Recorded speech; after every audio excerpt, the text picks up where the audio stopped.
Hey guys, it's Josh with Apogee Rifle Works.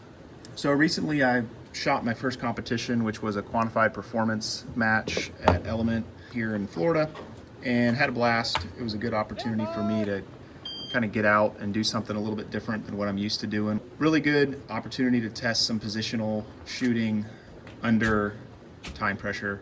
So getting ready for that, kind of built out this rifle, spent a lot of time with it, found ammo that it liked, that sort of stuff, and just wanted to go over basically the gear that I needed or that I think you need to do a match like this. By no means was I good. I think I was dead middle of the pack as far as standings go, but it was great. It was a good learning opportunity, and we're gonna have a blog post up on the website, and then I'll have a video here shortly just kind of going over what I learned from the match. But this will just be a quick overview of the rifle, the gear. Rifle basically built by us here, obviously. Griffin Mark II lower, pretty much all I run anymore. I shoot lefty, being ambidextrous is a plus. Geisley SSA EX trigger, super nice, probably lighter than it needs to be, but it's great, so I've got it. A5 system, I run that pretty much in everything now. And in this particular configuration, I'm actually running an H3 buffer. So more on that later when we get into the suppressor. So yeah, A5 with an H3 buffer, Radian of course. BCM Thermofit, those are pretty much my go-to uppers until I build this LaRue.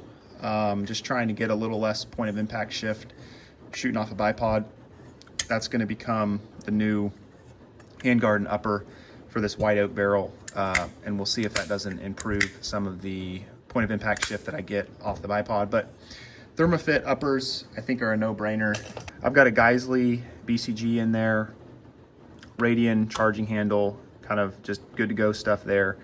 White oak 18-inch SPR profile barrel, and then this is a Geisley 15-inch rail. I've got a Dead Air Chemo brake with the Sandman S. So this suppressor's been around for a bit, and it's cool. It's FDE, and it's heavy, and it's quiet enough, and works fine. So I pretty much shoot suppressed 100% of the time if I can, and so with that, more back pressure into the system, the H3 buffer runs fine. No reliability issues. It was about 500 rounds before I bothered to even clean this, but I did go ahead and clean it right before the competition, but it shot great. No issues at all.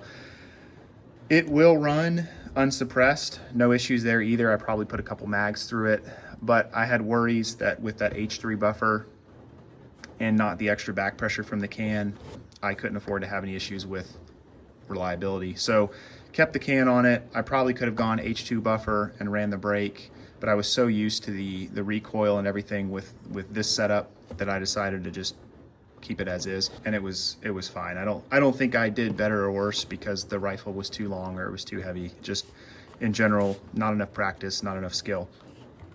I tested a lot of different ammos for this match. Here is an example of some of the velocities I was looking at with, AAC 77, some AAC TSXs, 69 grain Match Kings from Winchester, Hornady Black, Federal Premium, IMI Razor Core. I ended up shooting the IMI Razor Core. Velocities were pretty good.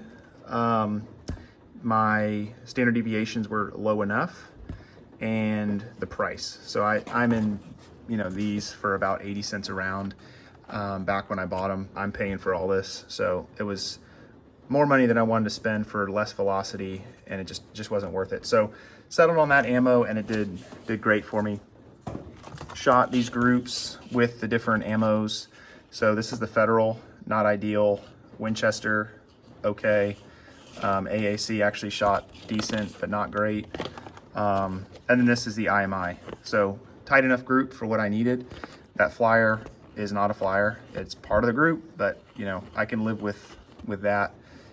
Between the AAC and the IMI, actually did the best out of this white oak barrel. So I can run the AAC for practice ammo. It's cheap. The extreme spread is ridiculous, and so I didn't want to use it at long ranges, but it worked fine for practice. And then the IMI is what I ran in the match. Little Amazon special mag pouch. ran 20 rounders. I was in practical precision, so you're limited to 20 round mags. And when you're as slow and shoot as bad as I do, you will probably reload on a lot of the stages. So this came in really handy. No big deal, but just get practiced up on reloading from different positions. Borrowed this from a friend. I've got an Atlas. I've got another Harris, but it doesn't have a QD. So I ended up borrowing this. He's a righty, so the QD's on the wrong side. Not the biggest deal in the world, but one stage where I had to rip it off real quick, I went ahead and ran it backwards so I could get it off. But yeah, good to go. Pretty much everybody's gonna run these Harris so they can deploy them quicker with either a rope or just pull one leg and it'll pop the other one down. Scope, Vortex Venom 3 to 15 with the MRAD reticle. That is a tough scope to beat for the price. And I am not extremely nice to any of my gear. She does great and, you know, tracks pretty true. Best, you know, that I can tell in my testing. And for, you know, $400, it's hard to beat. ADM mount, rock solid. No complaints out of that optic at all. 3 to 15 seemed like an ideal range. I was usually at around 8 to 10, more than likely 8, but a few times got up to 10.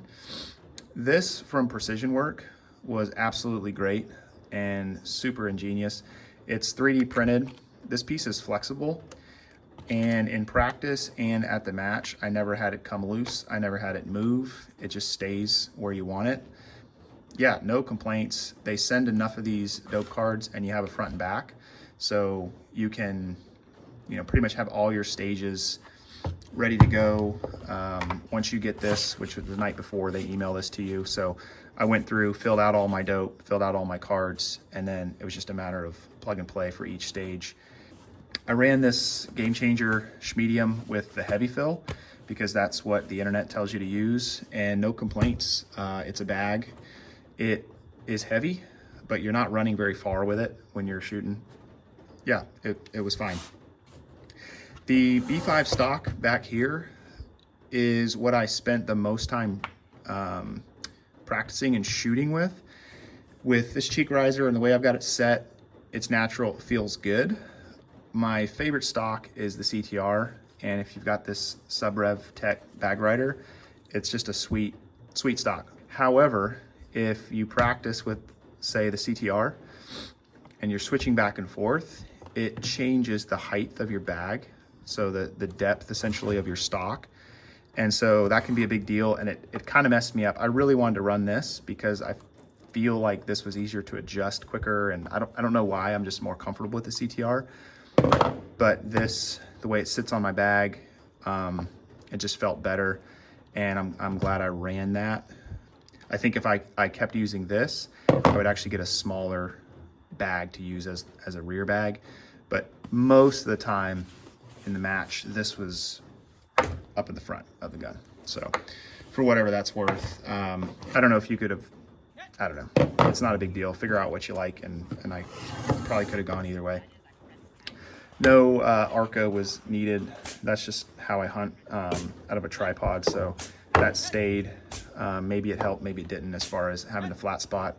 Hard to say, but yeah, so the gun, 100% reliable, you know, no issues. It shoots super nice, very pleasant, even suppressed with the H3. Ejection pattern's great and doesn't feel overgassed. I've got a bubble level. I never once looked at it during the match, so I could have just as well not had it, but I just need to get better at checking level because that is a big deal. But just a great rig, and it's, you know, got a lot of reps in it. I've got a lot of confidence in it. It shoots great, and my performance at the match had nothing to do with the rig, it had everything to do with me. So yeah, hope that's helpful. Post some questions below if you have any.